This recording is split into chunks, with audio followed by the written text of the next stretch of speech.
Hi friends, welcome to Salem Padma சமையல். இன்றைக்கி நம்ம என்ன பார்க்க போகிறோன்னா சேலம் ஸ்டைல் மட்டன் குழம்பு அதுதான் பார்க்க போகிறோம். அதுக்கு முன்னாடி நம்ம சேனல் இப்போ தான் பார்க்குறீங்கன்னா மறக்காமல் சப்ஸ்கிரைப் பண்ணிக்கோங்க.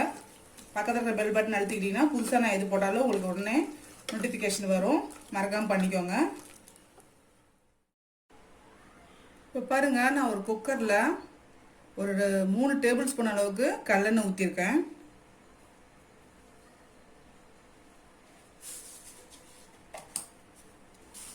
ஒரு 1/4 டீஸ்பூன் அளவுக்கு கடுகு போட்டுக்கலாம். கடுகு பொரியட்டும்.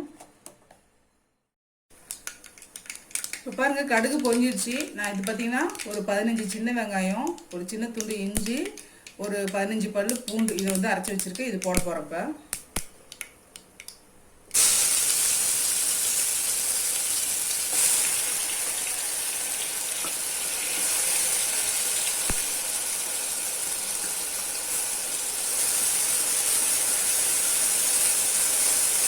நல்லா வதக்கிக்கலாம்.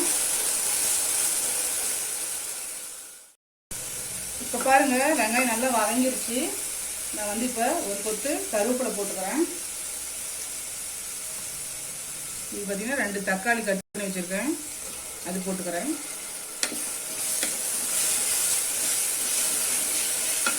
இதை நல்லா வதக்கிக்கலாம். இப்போ பாருங்கள், தக்காளி நல்லா வதங்கிருச்சு. நான் பார்த்தீங்கன்னா இப்போ 1/2 கிலோ அளவுக்கு மட்டன் கழுவி வச்சுருக்கேன், அது போடுறேன்.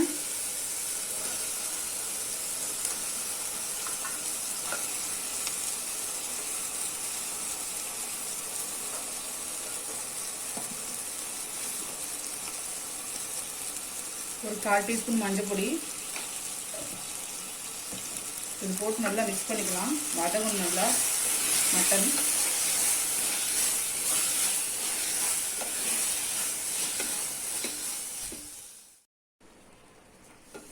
பாருங்க, மட்டன் வந்து ஓரளவுக்கு வதங்கிருச்சு. நான் வந்து 1 டீஸ்பூன் அளவுக்கு மிளகாத்தூள் போட்டுக்கிறேன்.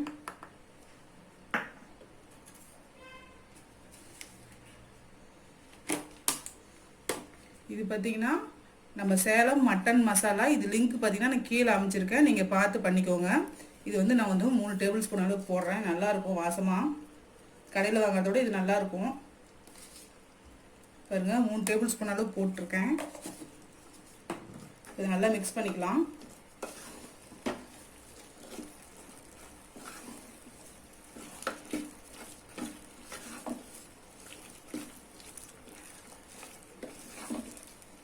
ஒரு 2 மினிட்ஸ் அப்படியே வதங்கட்டும். இப்போ பாருங்க, குழம்புக்கு தேவையான அளவுக்கு கல் உப்பு நான் போய் போடுறேன்.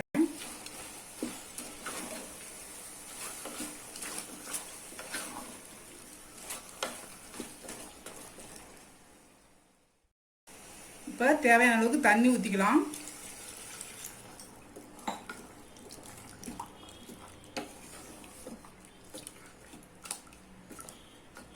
தண்ணி ஊற்றிட்டு இப்போ குக்கரை மூடி ஒரு 4 விசில் வச்சு எடுத்துக்கலாம். இப்போ பாருங்கள், 4 விசில் வச்சு எடுத்துட்டேன் நான். இப்போ குழம்பு பார்த்தீங்கன்னா ஓரளவுக்கு கொதிச்சிச்சு. இது பார்த்தீங்கன்னா 1/2 மூடி தேங்காய் நல்லா நெய்ஸாக அரைச்சி வச்சுருக்கேன், அது ஊற்றிக்கலாம். இப்போது நம்ம முன்னாடியே ஊற்றணும்னா ஒரு மாதிரி சலசலன்னு நல்லாவே இருக்காது குழம்பு. அதனால் இந்த மாதிரி ஊற்றிக்கலாம்.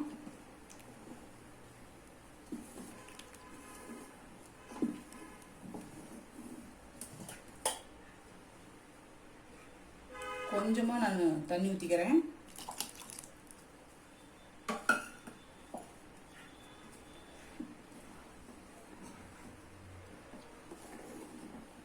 இப்போது தேங்காய் ஊற்றுறது வந்து பச்சை வாசனை போகிறதுக்கு கொதிக்க வைக்கலாம்.